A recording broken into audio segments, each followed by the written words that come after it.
오늘 말씀의 제목은 선을 분명히 해야 헷갈리지 않습니다 라고 하는 제목을 가지고 말씀을 드리고자 합니다.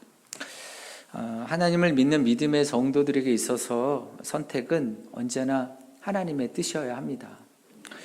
하나님을 믿지 않는 사람들은 그 선택을 자기 자신의 유익을 위해서 선택을 하죠. 그것은 자기 자신이 삶의 우선이기 때문일 것입니다.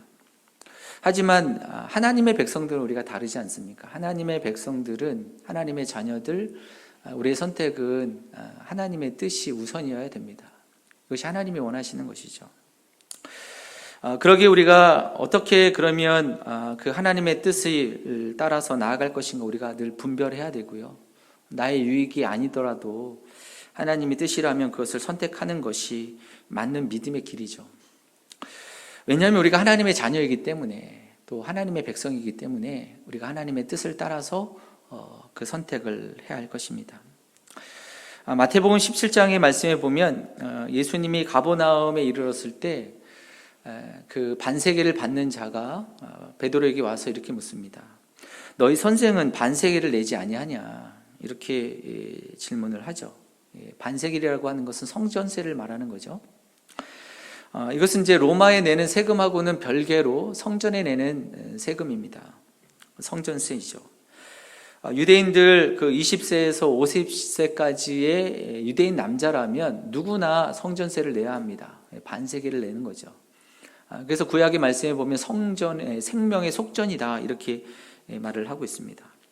이것은 그 성소를 운영하기 위해서 내어지는 그 세이기도 하고, 그 의미는 애굽에서 건져 주신 그 하나님의 은혜, 그 생명의 대가로 여호와께 드리는 그 세입니다. 이것이 반세겔로 드리는 거죠. 예수님이 이 이야기를 알고 베드로에게 이렇게 묻습니다. 시몬아, 내 생각은 어떠하냐? 세상 임금들이 누구에게 관세와 국세를 받느냐? 이렇게 질문하니 베드로가 대답을 합니다. 타인에게서입니다. 이렇게 대답을 하죠. 그럴 때 예수님이 말씀하십니다. 그렇다면 아들들은 세를 면하리라. 이렇게 예수님께서 대답을 하십니다. 쉽게 얘기해서 성전의 주인이 누구이십니까? 성전의 주인은 하나님이시죠. 예수님은 하나님의 아들이십니다. 그러니까 성전의 주인이 예수님이시기 때문에 성전세를 내실 필요가 없다, 이 말씀이십니다. 하지만 예수님은 그 베드로에게 이렇게 얘기하시죠. 네가 바다에 나가서 낚시를 해서 거기서 고기를 잡아라. 그럼 고기 입에서 한 세겔이 있을 거다. 나와 너를 위해서 성전세를 내라. 이렇게 말씀을 하시고 있습니다.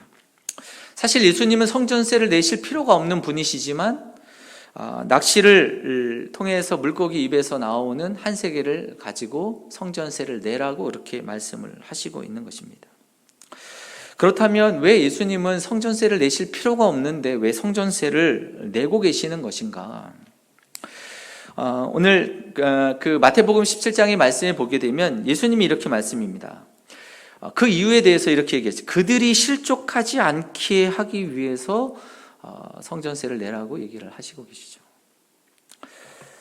저들이 오해할 수 있는 거죠. 혹시나 저들이 예수님과 제자들이 율법을 무시한다. 또 혹시나 율법이나 또 성전이나 또 예배에 대해서 그들이 다 무시하고 있다. 이렇게 오해할까봐 그들이 넘어지지 않도록, 실족하지 않도록 성전세를 내도록 하시고 있습니다. 또한 그들이 예수님이 전하는 복음까지도 거부할까봐, 그것 때문에 실족해야 할까봐 성전세를 내라고 말씀을 하시고 있는 거죠. 다시 말하면 그들이 실족하는 것, 이것을 하나님이 원하시지 않는 거죠. 하나님의 뜻은 그들이 실족하지 않기를 원하시는 것입니다. 예수님은 언제나 어떤 일들을 행하시고 하실 때, 물론 하나님이 그 정하신 그 율법을 따르면 예수님이 내시지 않으셔도 되지만 그 사람들을 향해서 호통칠 수 있습니다. 내가 하나님의 아들이다, 내가 예수 그리스도다 라고 이야기하시면서 성전세를 내지 않으셔도 되지만, 예수님은 하나님의 뜻을 생각하고 하나님의 뜻을 따라서 이 삶의 기준이 하나님의 뜻이었기 때문에 예수님은 언제나 그 뜻을 따라서 그 삶을 행하시고 계시죠. 예수님이 이 땅에 오신 것은 하나님의 뜻을 이루시기 위해서 오셨지 않습니까? 예수님이 십자가를 지실 때에도 사실 그것을 원하시지 않으셨습니다만 하나님의 뜻이라면 내가 기꺼이 십자가를 지시겠다고 기꺼이 십자가를 지셨습니다. 사랑하는 성도 여러분, 우리의 삶의 기준도 하나님의 뜻이어야 할 줄로 믿습니다. 믿음의 그리스도인들이라면 우리가 이 땅에 살아가는 동안에 하나님의 뜻이 우리 안에서 이루어지기를 소원하고 그 뜻을 따라서 살아가는 것이 믿음의 사람들의 삶의 모습이어야 되죠. 여러분, 우리가 이 땅에 살아가는 동안 아무리 성공했다 할지라도 그것이 하나님의 뜻과 상관없는 길이라면 헛된 길이 되지 않습니까? 하지만 세상이 보기에 참 미련해 보이고 이해가 되지 않는다 할지라도 우리가 하나님의 뜻대로 살아간다면 하나님께서 우리를 존귀하게 보시고 하나님이 기뻐하시는 것입니다. 여러분, 우리가 세상 가운데 참 젊은 그 나이에 복음을 전하며 또 그 선교하며 순교하신 분들도 계시잖아요. 우리 초기 교회 가운데에도 교회를 세우기 위해서 오신 많은 선교사님들이 있지 않습니까? 고국에서 의사로서 또는 학자로서 편안한 삶을 살 수 있었지만 하나님의 마음을 품고 조선의 땅에 와서 복음을 전하면서 병들어 죽기도 하고요, 순교를 당하시기도 했죠. 세상 사람들의 눈에는 이해가 되지 않습니다. 하지만 하나님 눈에 보시기에는 존귀한 거죠. 하나님이 기뻐하시는 삶입니다. 바울은 믿음의 그리스도인들에게 너희가 그리스도인, 구원받은 하나님의 백성들이라면 하나님의 선하시고 기뻐하시고 온전하신 뜻이 무엇인지를 분별하고 그 뜻을 따라서 살아가기를 부탁을 하고 있습니다. 그래서 여러분, 우리가 믿음의 그리스도인이 된다는 것은 하나님의 뜻을 분별하는 것입니다. 그리고 그 뜻을 따라서 선택하고 그 삶을 살아가는 것이 믿음의 그리스도인의 삶이죠. 오늘 여기 계시는 믿음의 그리스도인들, 또 오늘 믿음의 성도님들 역시 우리가 하나님의 뜻을 마음에 품고 주님을 예배하시기 위해서 이 자리에 오셨습니다. 또 예배의 자리에 함께 동참하시고 계시는 거죠. 내가 주님을 기쁘시게 하기 위해서 하나님이 원하시는 뜻을 이루기 위해서 주님 앞에 나아가는 거죠. 오늘 말씀에 보면 그 모세의 율법을 지켜야 된다, 이방인들이 모세의 율법을 지켜야 된다고 주장하는 사람들과 오늘 사도들이 함께 변론을 하고 있지 않습니까? 예루살렘 교회를 세워서 그 변론을 하고 있습니다. 이들이 그 회의를 하고 논의를 하는 이유는 하나님의 뜻이 무엇인가, 그것을 이 교회가 정확하게 알고 그 뜻을 따라서 이 교회가 바로 가기 위해서 회의를 하는 거죠. 베드로가 고넬료의 그 가정을 하나님께서 구원하시는 그 일을 이야기하고 하나님이 행하셨던 환상의 이야기를 들려줍니다. 또한 바울과 바나바는 그들이 복음을 증거하면서 이방인들에게까지 표적과 기사를 행하시고 성령께서 그들에게 임하셨던 일들을 이야기하고 있습니다. 이방인들에게도 구원을 주신다, 하나님의 백성 삼으신다. 오늘 말씀에 보면 야고보 사도는요, 선지자 아모스의 말씀을 인용을 해서 오늘 말씀을 전하고 있죠.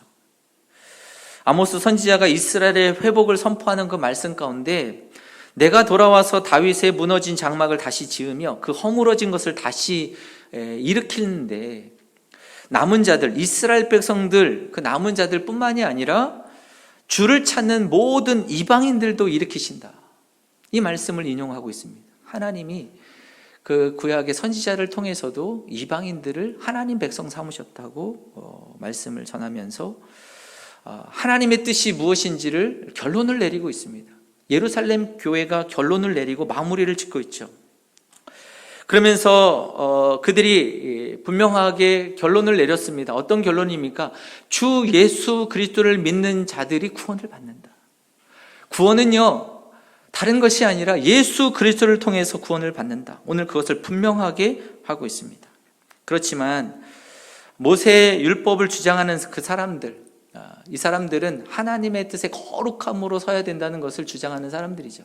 그래서 그들의 의견도 생각하고 네 가지를 결정했습니다. 오늘 우상 숭배적인 그 종교적 행위를 따르지 않도록 오늘 네 가지를 결정을 해서 그 교회에 증거를 하고 있습니다.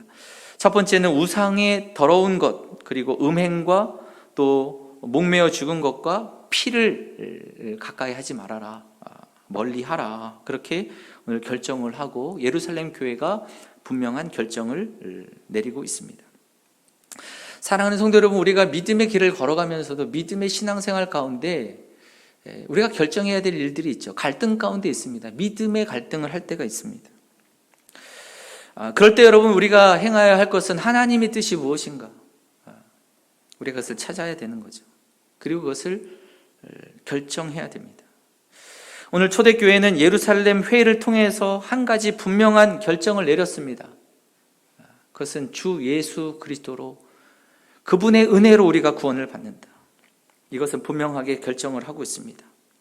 그렇지만 우리가 구원받는 것으로 아무렇게나 삶을 생활하는 것이 아니라 우리가 거룩함으로, 영적인 거룩함으로, 또 삶의 거룩함으로, 정결함으로 하나님 앞에 서야 된다. 네 가지를 구체적인 세부 사항을 정해서 그 결정을 내리고 분명하게 그 교회에 선포하고 있습니다. 오늘 특별히 이 결정을 결정하고 논의하고 거기서 끝나는 것이 아니고 이것을 후속 조치까지 취하고 있죠. 두 사람을 선택해서 안디옥 교회와 그리고 흩어져 있는 그 모든 교회들에게 전달을 하고 있습니다. 여러분, 예루살렘 교회가 얼마나 분명하게 이 일을 행하고 있는지를 잘 보여주고 있습니다. 이 문제에 대해서 분명한 선을 긋고 있습니다. 그리고 결론을 내리고 있습니다. 후속 조치까지 행하고 있습니다. 예루살렘 교회가 어떤 의지를 가지고 이 일을 결정하고 진행을 하는지를 잘 보여주고 있는 것이죠. 왜 여러분, 이 예루살렘 교회가 이렇게 그 선을 분명하게 정하고 그리고 그것을 문서까지 만들고 사람들까지 보내면서 교회에게 알리고 이 이야기를 하고 있는 것입니까? 왜 그러는 것입니까? 이 이후에는 이 문제에 대해서 더 이상 갈등하거나 혼란을 야기하지 않도록 그 문제를 막기 위해서 지금 이렇게 분명하게 결정을 내리고 있는 것이죠. 사랑하는 성도 여러분, 지금 예루살렘 교회가 회의를 통해서 하나님의 뜻을 분명하게 정하고 그리고 그 선을 다 긋고 갈등과 혼란을 여지를 남겨주지 않고 있다는 것을 오늘 말씀하고 있습니다. 사랑하는 성도 여러분, 우리가 신앙생활하면서 우리가 주님을 어떻게 섬겨야 될 것인가, 주님을 어떻게 따라야 할 것인가 갈등할 때가 있습니다. 그것 때문에 우리가 혼란에 빠지기도 하죠. 명확하지 않을 때가 있는 거죠. 사랑하는 성도 여러분, 그럴 때는 선을 분명히 하시고 더 이상 갈등의 여지를 남기시지 않는 믿음의 성도들이 되시기를 축복합니다. 사랑하는 성도 여러분, 신앙생활은요, 믿음의 길은 이런들 어떠하리 저런들 어떠하리 이런 신앙생활은 아니지 않습니까? 여러분, 우리의 믿음의 길은요, 예수님께서 말씀하셨던 것처럼 선한 일을 행하는 자에게는 생명의 부활로, 악한 일을 행하는 자에게는 심판의 부활로 나아온다고 생명과 죽음의 길을 분명하게 말씀하시고 계십니다. 그래서 여러분, 우리가 믿음의 길을 걸어가는 것은 이래도 흥 저래도 흥이 아닙니다. 뜨겁든지 차든지 하라고 주님은 말씀하시죠. 미지근하지 말라고 말씀을 하시고 있습니다. 여러분, 우리가 주님을 섬기는 것은 갈등의 여지를 남기는 것이 아닙니다. 우리가 죄 가운데로 나아가는 것이 아니라 우리의 신앙생활을 분명하고 명확하게 하는 것이 필요하죠. 여러분, 교회는 결정을 했습니다. 구원은 주 예수 그리스도로 말미암아 그리스도의 은혜로 구원을 받는다. 그것을 명확하게 하는 것이죠. 그렇지만 우리가 믿음의 생활을 할 때 정결해야 된다. 영적인 정결함과 또 몸의 정결함이 필요하다. 거룩함으로 나아가야 한다. 네 가지를 정해서 나아가고 있습니다. 창세기에 보면 아브라함의 그 조카 롯이 있죠. 소돔과 고모라에서 그가 삶을 살 때 이 조카 롯은 굉장히 괴로웠다고 성경은 말씀하고 있습니다. 베드로후서의 말씀에 보면 무법한 자들의 음행한 행실로 말미암아 고통당하는 의로운 롯이라고 그 묘사를 하고 있습니다. 여러분, 롯은요, 그 소돔과 고모라의 이 도시에서 살아가면서 얼마나 마음이 괴로웠는가. 여러분, 믿음의 성도들이 하나님의 뜻을 따라 세상 가운데 살아갈 때 참 어려움이 있습니다. 괴로움이 있죠. 왜냐하면 우리가 믿음의 그 길을 선택하고 나아가야 하기 때문에. 그래서 여러분, 우리가 선을 분명하게 하지 않으면요, 더욱더 혼란스럽습니다. 괴로운 것이죠. 롯을 구원하시기 위해서 천사가 소돔과 고모라에 가지 않습니까? 고모라에 가서 그곳에서 이끌어내면서 그들에게 당부한 것이 한 가지, 당부를 딱 한 가지 하지 않습니까? 뒤돌아보거나 들에서 머물지 말아라. 이것을 명확하게 하고 있습니다. 다시 말하면 소돔과 고모라를 미련을 갖지 말라는 것입니다. 미련 갖지 마라. 딱 선을 긋고 있는 것이, 잘라내 버리고 있는 것이죠. 여러분, 우리가 그 암에 걸리면요, 암세포를 도려내지 않습니까? 암세포를 도려낼 때 의사들이 참 고민을 많이 하면 어디까지 이걸 잘라내야 되나, 딱 그 암세포만 잘라내야 되는가, 아니면 더 크게 잘라내야 되는가 고민을 하죠. 혹시나 또 이렇게 더 퍼져 있는 그 암세포가 있을 수도 있기 때문에. 그래서 잘라내고 나서 그 잘라진 그 부분을 떼어서 이제 조직 검사를 보내지 않습니까? 혹시나 거기에서 이제 암세포가 조금이나마 발견이 되면요, 재수술을 해야 됩니다. 재수술을 하고 다시 더 넓게 부위를 잘라내야 되기 때문에 그렇습니다. 그렇다고 해서 장기를 다 드러낼 수가 없습니다. 그 후유증이 너무 크기 때문에 그렇죠. 어쨌든 여러분이 암세포를 잘라낼 때 이 잘라내는 것을 바라보면서 아깝다 하시는 분은 아무도 없을 것입니다. 정말 잘 잘라냈다 이렇게 얘기하죠. 여러분, 우리가 믿음의 길을 걸어갈 때도 그 선을 긋는 것을 분명히 해야 되는 거죠. 요셉은 신앙생활에 있어서 선 긋기를 가장 잘한 사람이 요셉이지 않습니까? 보디발 장군 아내 유혹에도 불구하고 그는 아예 여지를 두지 않습니다. 딱 잘라버립니다. 안 됩니다. 주인이 모든 것을 다 허락했지만 당신만은 아닙니다. 선을 분명하게 긋고 있는 것이죠. 여러분, 하나님의 뜻이 무엇인지를 살피고 그 뜻을 우리가 분명하게 알았다면 우리는 선을 분명하게 긋는 것입니다. 결론을 짓는 것이죠. 여러분, 우리가 믿음 생활하면서 갈등하는 이유가 무엇입니까? 혼란한 이유가 무엇입니까? 우리가 복잡한 이유가 무엇입니까? 그것은 우리가 결론을 내리지 않았기 때문에, 내가 선을 분명하게 긋지 않았기 때문에 그렇습니다. 사랑하는 성도 여러분, 우리가 하나님이 우선이다, 하나님이 원하시는 뜻이 우선이다 라고 하는 것을 결론 지으면요, 헷갈리지 않습니다. 선을 어디까지 그어야 할 것인가, 선을 어디까지 해야 할 것인가 결정하지 못하기 때문에 갈등하고 우리가 헷갈리는 것이죠. 여호수아는 이스라엘 백성들에게 분명한 선을 그으라고 말하고 있지 않습니까? 하나님이 너희 여호와가 하나님이면 그를 섬기고, 그리고 바알이 하나님이면 그를 섬기라. 선을 분명하게 하라고, 선긋기를 명확하게 하라고 이야기를 하고 있습니다. 요즘 젊은 세대에 있는 우리 청년들 또 학생들은 성적인 부분에 있어서 굉장히 자유롭습니다. 이 세대가 굉장히 자유로운 세대이지 않습니까? 혼전 순결에 대한 이야기는 이미 저 구석기 시대 이야기가 되었습니다. 그래서 그것은 이야기하지 마라, 그런 이야기는 하지 말라고 이렇게 이야기하지 않습니까? 그래서 우리 학생들 또 우리 청년들이 이 성적인 문제에 대해서 문제를 일으킬 수 있는 가능성이 높아요. 그 여지가 많습니다. 특히 이제 젊은 청년들 가운데는 얼마나 혈기왕성하지 않습니까? 그리고 또 성적인 호기심도 많기 때문에 이런 그 문제가 발생할 수 있는 여지가 있는 것이죠. 지금 여성뿐만이 아니라 남성들도 이를 해를 당할 수 있는 그 가능성이 있습니다. 그래서 그 성을 이제 교육하고 있는 그 전문가들이 이야기할 때 이런 이야기를 합니다. 혹시나 누군가로부터 성폭력을 당할 수 있는 그런 그 여지가 있을 때 단호하게 이야기해라, 단호하게. 싫다라고 하는 것을 분명하게 밝히라고, 분명하게 말하라고 가르칩니다. 물론 우리가 힘이 없어서 당할 수도 있겠지만, 그러나 싫으면 싫다고 분명하게 말해라 라고 그렇게 가르치고 있습니다. 여러분, 예수님께서 우리에게도 분명하게 말씀을 하죠. 우리가 믿음의 길을 걸어갈 때 옳다, 옳다, 아니라, 아니라 라고 분명하게 이야기하라고 예수님 말씀하시죠. 악을 악이라고 말하는 것, 우리가 분명하게 이야기해야 됩니다. 그렇죠? 이것은 불법입니다. 이것은 우리가 명확하게 이야기해야 되고요. 이건 거짓말이다라고 우리가 잘못한 부분에 대해서 명확하게 이야기를 해야 되는 것이죠. 여러분, 악한 자들은 명확하지 않습니다. 그게 흐리멍텅하죠. 두리뭉실합니다. 명확하게 이야기하지 않습니다. 이것도 다 되는 것입니다. 이렇게 얘기하면서 이야기를 하는 것이죠. 사랑하는 성도 여러분, 우리가 믿음의 그리스도인들로서 명확하게 이야기하는 것이 필요합니다. 분명하게 말하는 것이죠.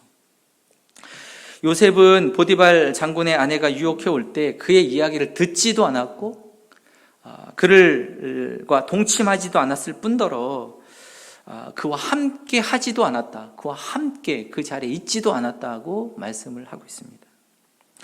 요셉은 악을 범할 여지를 전혀 주지 않았습니다. 선을 분명하게 긋는 것이죠. 사랑하는 성도 여러분, 예수님의 말씀을 들으면 복음서에서 말씀하시는 예수님의 그 말씀은 굉장히 강하지 않습니까? 예수님의 말씀 얼마나 분명하고 단호합니까? 사실 산상수훈 말씀을 보면 참 부담스러울 정도로 분명하게 예수님이 말씀하시지 않습니까? 옛사람은 말한 바 살인하지 말라. 누구든지 살인하면 심판을 받게 되리라 하였다는 것을 너희가 들었지만, 너가 형제를 미워하는 자마다, 형제에 대해서 미련한 자라고 하는 자는 심판을 받고 지옥불에 들어간다. 또 음욕을 품고 여자를 보는 자마다 마음이 이미 간음했다. 여러분, 예수님께서 말씀하시는 그 말씀이 얼마나 단호합니까? 그리고 명확합니까? 굉장히 우리의 마음 가운데 부담스러울 정도로 예수님께서 하시는 말씀은 명확하게 선을 긋고 말씀을 하시고 있습니다.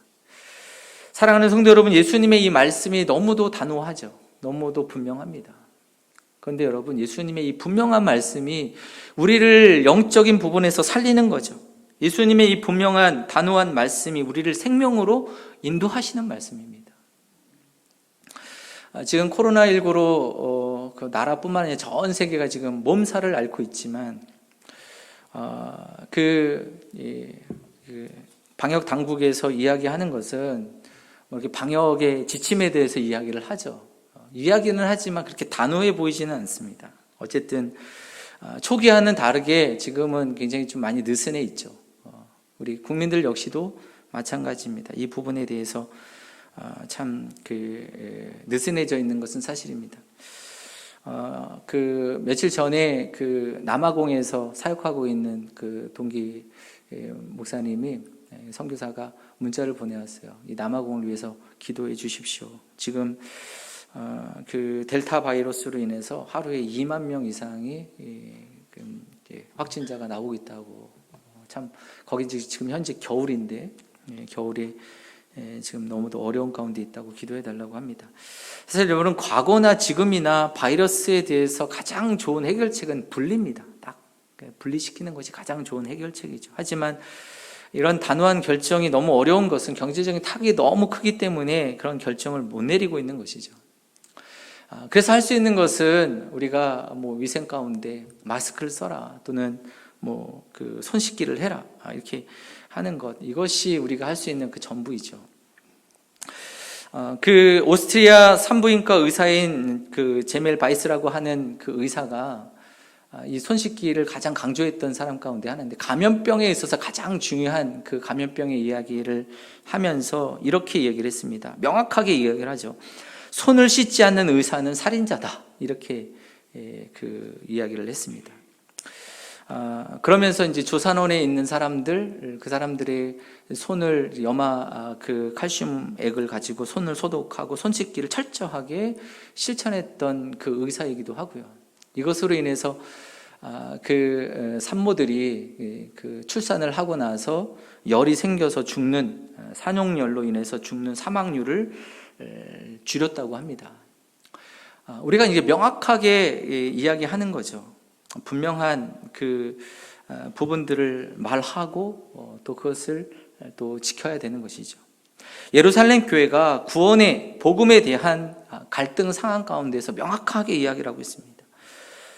율법이 아니라 예수 그리스도로 인해서 예수 그리스도의 은혜로 우리가 구원을 받는다. 하지만 우리가 주님을 향하여서 거룩함으로, 진실함으로 나아가기 위해서, 거룩함으로 나아가기 위해서 몇 가지를 우리가 지켜야 한다라고 결론을 내리고 이 말씀에 대해서 분명하게 선을 긋고 있습니다. 사랑하는 성도 여러분, 우리가 믿음의 길을 걸어가면서, 우리가 이 땅의 삶을 살아가면서 하나님 중심, 또 주님을 우선으로 하는 그 마음의 분명한 선을 가지고 믿음의 길을 걸어가시는, 결론을 내리시고 선을 분명하게 하시던 믿음의 성도들이 되시기를 간절히 바랍니다. 오늘 두 번째로 예루살렘 교회가 결정을 보이면서 선을 분명하게 한 것 하나가 더 있습니다. 그것은 누구의 말을 들을 것인가 라고 하는 것을 오늘 말해주고 있습니다. 바사바라 하는 유다 그리고 실라를 보내서 이 사도와 그리고 바울과 바나바가 결정한 이 결정의 내용들을 전달하도록 하죠. 오늘 24절 말씀에 보면 그들이 전하는 그 편지의 내용 가운데 이렇게 얘기합니다. 들은즉 우리 가운데서 어떤 사람들이 우리의 지시도 없이 나가서 말로 너희들을 괴롭게 하고 마음을 혼란하게 한다 하기로 했습니다.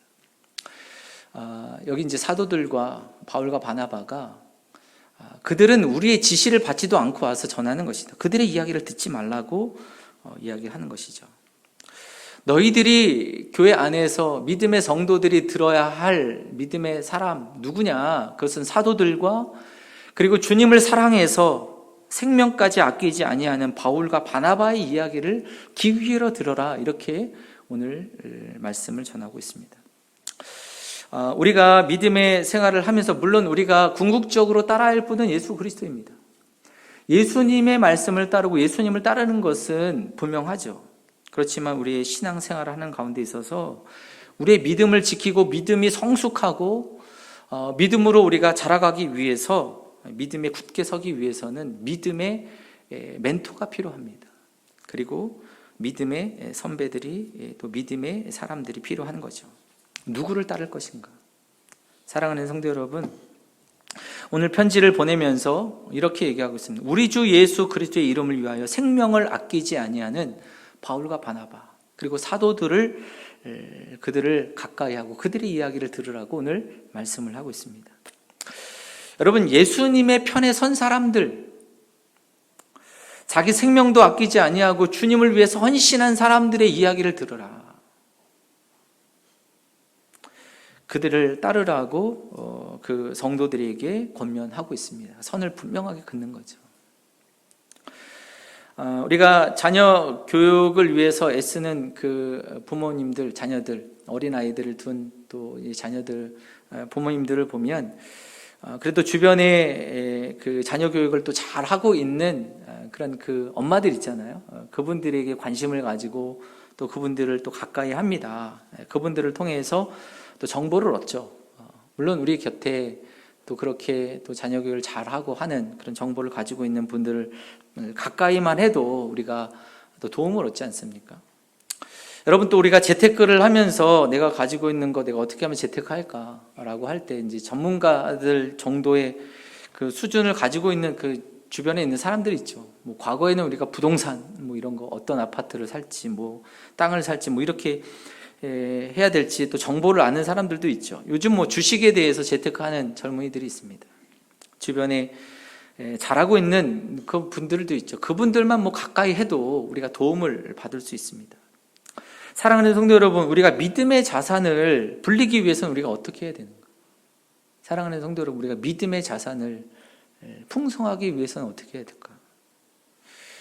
오늘 그 사도들은 분명하게 이야기하고 있습니다. 믿음의 자산을 불리기 위해서 하나님의 편에 선 사람들을 그 곁에 두라고 얘기합니다. 그들의 이야기를 들으라. 우리가 신앙의 갈등이 있습니다. 신앙생활을 하면서 신앙의 갈등이 있는데 그 신앙 갈등을 할 때 그저 똑같은 이야기를 서로 고민하면서 이야기하는 사람들과 같이 있으면 믿음의 한계가 있죠. 더 이상 믿음으로 세워져 가는 데에 한계가 있습니다. 그래서 여러분, 우리는 믿음의 연륜이 있는 분들을 가까이 해야 합니다. 사랑하는 성도 여러분, 뭐 믿음의 연륜이 있다고 하는 것은 꼭 믿음의 연수가 많다고 해서 믿음의 연륜이 있는 게 아니죠. 믿음의 연륜이 있다는 것은 고난을 통해서, 환난을 통해서 그곳에서 하나님을 만나고 또한 그 하나님 편에 서고 하나님 우선적으로 그들의 마음을 정하고 선을 분명하게 그은 사람들입니다. 하나님 편에 서 계시는 사람들이죠. 하나님의 말씀, 그 인생의 최우선이 하나님이시다라고 하는 것이 결정된 사람들, 결론을 내린 사람들입니다. 그러기에 그 삶 속에서 하나님 앞에 헌신되고 하나님 앞에 서서 그 길을 걸어가는 분들이죠. 여러분, 이분들을 같이 가까이 할 때에 믿음의 자산이 여러분 풍성해지는 거죠. 사랑하는 성도 여러분, 우리의 믿음의 길을 걸어가면서 믿음이 분명하고 하나님 편에 서시는 분들을 가까이 하시고 그분들과 함께 믿음의 길을 걸어가시는 저와 여러분들이 되시기를 간절히 축복합니다. 여러분, 예루살렘 교회만 이런 분들이 있는 게 아닙니다. 우리 교회도 그런 분들이 계시죠. 사랑하는 성도 여러분, 우리의 믿음에 혼란스럽게 만드는 분들이 아니라 하나님 편에 서서 명확하게 하나님 중심으로 나아가는 그분들의 이야기를 듣고 믿음의 자산을 풍성하게 하시는 믿음의 성도들이 되시기를 간절히 축복합니다. 저는 한 가지 소원이 있습니다. 그것은 우리 교회 안에 있는 믿음의 우리 성도님들이 때로는 삶의 문제를 가지고 결정해야 될 때 하나님의 뜻이 무엇인지 고민하고 있을 때 궁금할 때 목사인 제가 생각나기를 소원합니다. 물론 저도 부족한 것이 많습니다. 그렇지만 여러분, 하나님께서 제가 이 교회에 세우신 이유는 여러분들을 위해서 기도하고 또 여러분들을 위해서 하나님의 뜻에 바르게 이끌어 가도록 하나님이 저에게 역할을 맡겨주신 것이 이제 목회자이지 않습니까?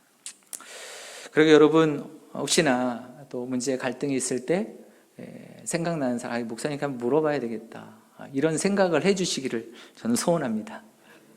또 우리 교회 저뿐만이 아니라 믿음의 그 분들이 계시죠. 하나님 편에 서서, 정말 하나님 편에 서서 믿음의 길을 걸어오신 분들이 계시잖아요.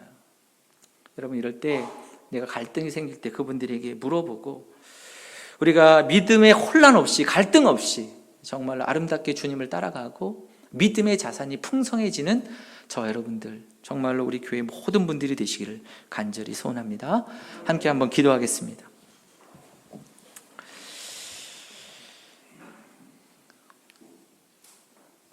사랑과 은혜가 충만하신 하나님, 감사합니다. 우리를 부르시고 하나님 자녀 삼으시고 예수 그리스도의 은혜로 구원받게 하여 주시니 감사드립니다. 하나님, 우리가 날마다 예수 그리스도를 바라보며 믿음에 흔들리지 않게 하여 주시고 세상 가운데 분명한 선을 긋고 하나님 우선으로, 예수 그리스도 우선으로 믿음의 길을 걸어가는 하나님의 백성들 되게 하여 주옵소서. 하나님, 특별히 또한 우리가 믿음의 날마다 성숙함으로 하나님 앞에 아름답게 쓰임받는 저희 모두가 되게 하여 주옵소서. 감사드리며 예수님의 이름으로 기도드립니다. 아멘.